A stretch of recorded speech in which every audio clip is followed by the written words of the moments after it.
antifungus, mainly used to treat candida fungal infections. So first up, end in nasal, like fluconazole or ketoconazole, given to treat nail and skin candida fungal infections. So guys, we think nasal, think N for nail fungus. Now it's taken for 2 to 6 weeks and it's very liver toxic, like most antifungals. So the key point here is that it does not treat C. diff infections. Remember, nasal treats nail fungus and dazzle treats the gut for C. diff bacteria. Now guys, don't get tricked with these sound-alike names. Nasal is not a dazzle.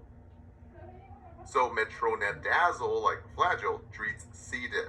Remember, there's nothing dazzling about C. diff.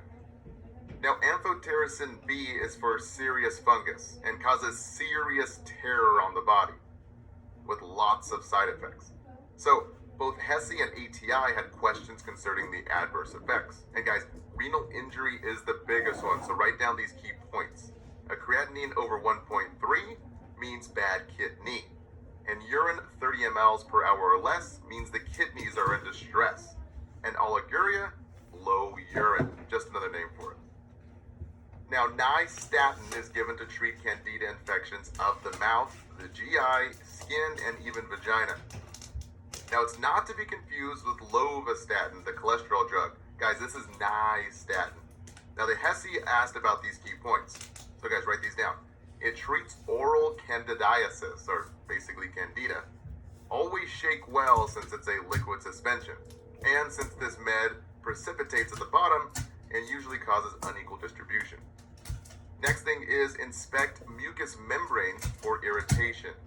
And always remove and soak a client's dentures. Guys, dentures are a reservoir for infection. Lastly, we teach to swish around in the mouth for several minutes and then swallow when treating esophageal candida, and always continue after signs and symptoms subside. Guys, just like every anti-infective, no, you're not stopping when the signs and symptoms stop. Huge grounds for reinfection. Always continue about 48 hours after the signs and symptoms subside. Now, 3 common NCLEX questions from our 10,000 question review. First up is, which medication does the nurse anticipate when treating a patient for Clostridium difficile, or basically C. diff? Guys, number 1 is metronidazole. Yes, guys, dazzles treat the gut. Remember, there's nothing dazzling about the GI tract or C. diff. Number 2, ketoconazole. No, guys, nasals treat the nails. And number 3, omeprazole, prazole or PPIs, those PPI inhibitors for the acid. And number 4 is also incorrect, ceftriaxone, which can actually cause C. diff and not treat it. Now, second question. A patient with oral candidiasis needs assistance in removing and soaking their dentures in this type of solution. So the correct option is number 4, nystatin. Now, very similar sounding is lovastatin. So guys, don't get confused. Lovastatin is that cholesterol man. Now, question number 3. A patient presents with creatinine of 1.8, urine output of 100 mLs in 4 hours, that's very low, and tinnitus. Which medication could be the most responsible for this? Let's look how it applies. So guys, the key terms here is creatinine of 1.8 and urine output of 100 mLs in 4 hours. And tinnitus. Guys, this screams toxic kidneys and ears.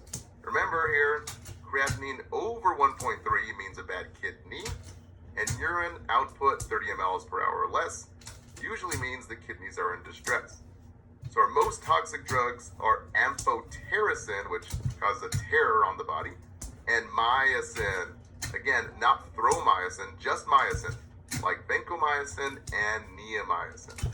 So guys, our options 1, 3, and 5 are the correct options here.